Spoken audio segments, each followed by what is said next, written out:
अस्सलाम वालेकुम, मैं हूं डॉक्टर तहरीम जावेद और आप देख रहे हैं डॉक्टर तहरीम व्लॉग्स। अपने यूट्यूब चैनल में आपको खुशामदीद कहती हूं। अगर हमारी वीडियो आपको अच्छी लगे तो काइंडली इसको लाइक और शेयर करना मत भूलें। पाकिस्तानी वफाकी काबीना अनाउंस हो चुकी है, उसके वुज़रा पे थोड़ा सी उनकी बारी बारी उन पर थोड़ी सी नजर डालते हैं, उनके क्रेडेंशियल्स का थोड़ा सा जायजा लेते हैं। इसके अलावा बात करेंगे आज खास तौर पे, काफी दिनों से मैं इस पर बात करना चाह रही थी, चीफ जस्टिस काजी फायज ईसा साहब के ऊपर लगाए हुए असद तूर के इल्जाम किस तरह धुले हैं, उन पर थोड़ी सी पहले बात करें। असद तूर साहब एक सहाफी हैं और व्लॉग्स बनाते हैं यूट्यूब चैनल पे अपने।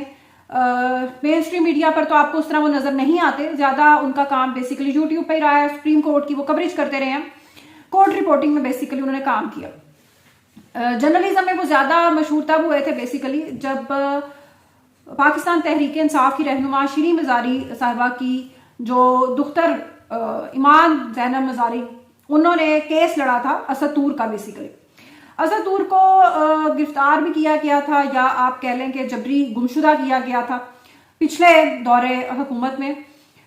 उसके बाद असद तूर खबरों में आते रहे, व्लॉग्स वगैरह बनाते रहे। मतीउल्लाह जान साहब के साथ काफी उनकी कुर्बत रही सहाफती हलकों में। बेसिक काम उनका यूट्यूब के हवाले से ही रहा है।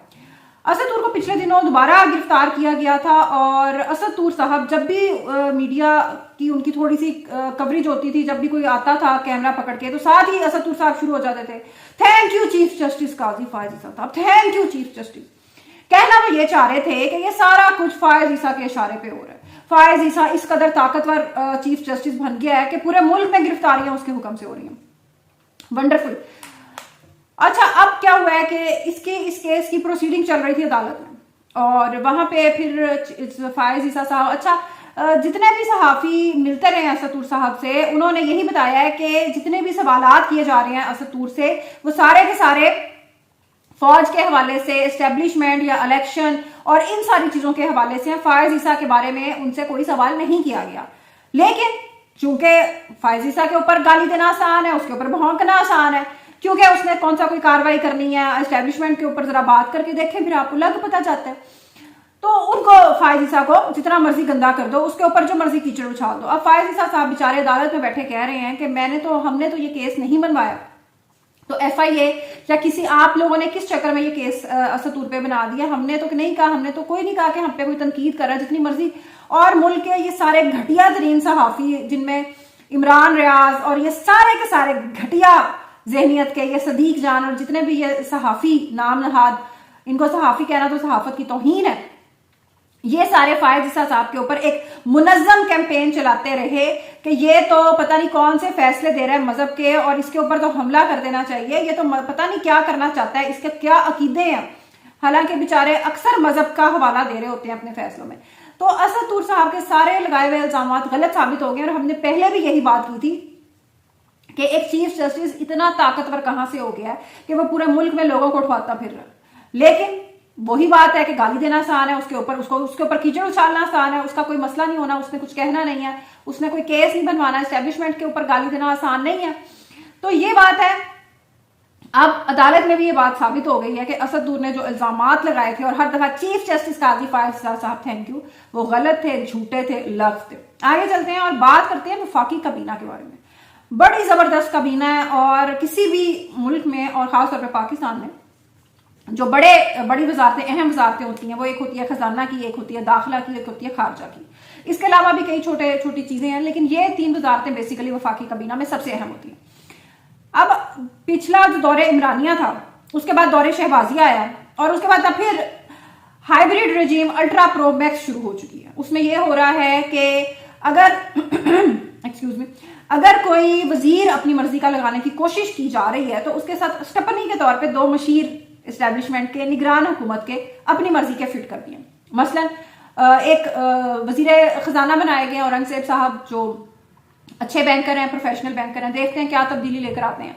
तो उनके साथ स्टपनी के तौर पर शमशाद अख्तर साहिबा को लगा दिया गया, क्योंकि निगरान हुकूमत में जो उनकी कारकर्दगी थी उससे बड़े जो बॉस हैं, मालिकान हैं इस मुल्क के, वो जरा खुश हुए हैं। उसके बाद अब वजारत खजाना तो दी नहीं जा सकती थी साहबदार को, जितनी उसने मुल्क का जितना बेड़ा गर्क कर छोड़ा था। हालांकि शरीफ खानदान इस पर इसरार करता रहा, लेकिन उन्होंने कहा नहीं, अच्छा, अब उसको दे दी गई है वजारत खारजा, क्योंकि पिछली दफा ये पोर्टफोलियो बिलावल भुट्टो को दिया गया था।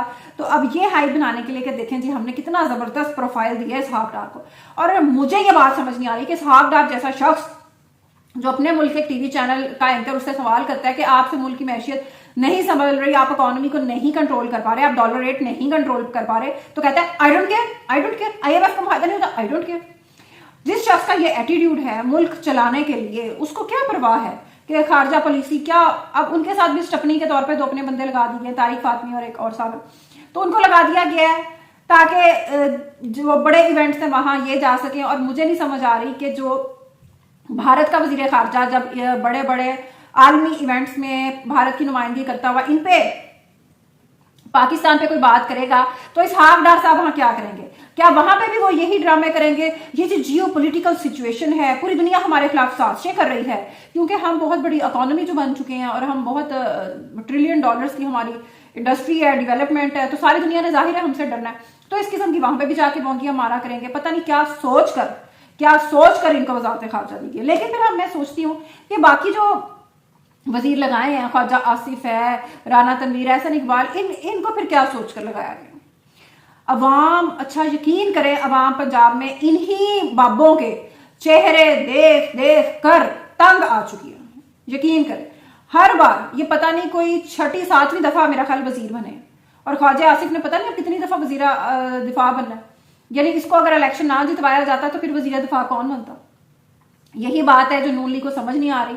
और मरियम नवाज साहिबा अपने टिकटॉक्स और वीडियोस बनवा के, क्योंकि अब हुकूमत का पैसा है ना, जिस तरह पख्तूनख्वा में पैसा खुला खर्च किया गया सोशल मीडिया एक्टिविस्ट पे, बिल्कुल उसी तरह पंजाब में खजानों के मुंह खोल दिए गए हैं मरियम नवाज साहिबा की तशहीरी मुहिम के लिए। और इससे क्या हासिल वसूल होगा? इमरान खान साहब और मरियम नवाज साहिबा की बोंगियां बेशक एक ही लेवल की होती हैं, लेकिन इमरान खान की सोशल मीडिया टीम को मेरा ख्याल है कि अगले 50 से 100 साल में भी पाकिस्तान की कोई और सियासी जमात टच नहीं कर सकती। उसकी वजह है अनलिमिटेड फंडिंग। इमरान खान को ओवरसीज पाकिस्तानी बहुत ज्यादा पसंद करते हैं। शौकत खानम के लिए बहुत ज्यादा फंडिंग आती है आपकी ओवरसीज पाकिस्तानियों की तरफ से। इसके अलावा पाकिस्तान तहरीक इंसाफ के पास एक बहुत बड़ी वॉलंटियर्स का उनके पास नंबर है, और वो इमरान खान के नजरिए पे दिलो जान से यकीन रखते हैं, और उसको जैसे ही व्हाट्सएप ग्रुपों में पैगाम आता है दे धड़ाधड़ उसको आगे फैलाते हैं। एक जेन्युइन फोर्स है उनके पास, सिर्फ पख्तूनख्वा के एक्टिविस्ट, पेड एक्टिविस्ट नहीं थे, बाकी लोगों को भी हुकूमतें मिलती नहीं है। आप देखें सिंध में तीसरी दफा आ चुकी है, चौथी दफा बल्कि सॉरी आ चुकी है पीपल्स पार्टी की सरकार, लेकिन उन्होंने क्या काम किया? वो शर्जील नाम में PP डिजिटल के नाम पे शहर शहर वलीमों की तकारीब मुनक्कद करके पैसे अपने जेब में डालकर गायब कर ला। उसी तरह मरियम नवाज साहिबा के पास जब उन्होंने खुद अपनी जेब से पैसे लगाने थे तो कोई पैसे नहीं थे। अब वजीर आला बन गई हैं, तो अब इनका ख्याल है कि ये यूथ को इस तरह अट्रैक्ट कर सकती हैं। यूथ पंजाब में कोई बची ही नहीं है जो इमरान खान की सपोर्टर नहीं है, और जो अगली भी यूथ आ रही है, जो अगली भी हमारी जनरेशन आ रही है, क्योंकि लोग, बच्चे स्कूल्स कॉलेजेस में उनको ये कबूल करना बहुत मुश्किल लगता है कि हम PMLN को सपोर्ट करते हैं, और PML और PTI के अलावा उनको कोई फोर्स नजर नहीं आती पंजाब में। तो ये बेसिकली सूरत हाल है। पाकिस्तान तहरीक इंसाफ के हमने बात की थी पिछले व्लॉग में कि बहुत सारे कारकुनान को, लीडर्स को, वुकला को गिरफ्तार किया गया, और आप इसमें मजे की बात देखें कि जितने भी वकील थे उनको छोड़ दिया और बाकी लोगों का भी पता नहीं। तो ये पाकिस्तान की पॉलिटिक्स की बहुत सारी बारीक बारीक छोटी छोटी बातें हैं जिनको हम बड़े तफसील से समझाते हैं अपनी यूथ के लिए खास तौर पे। इंशाल्लाह कल मिलेंगे एक नए व्लॉग के साथ। अल्लाह हाफिज।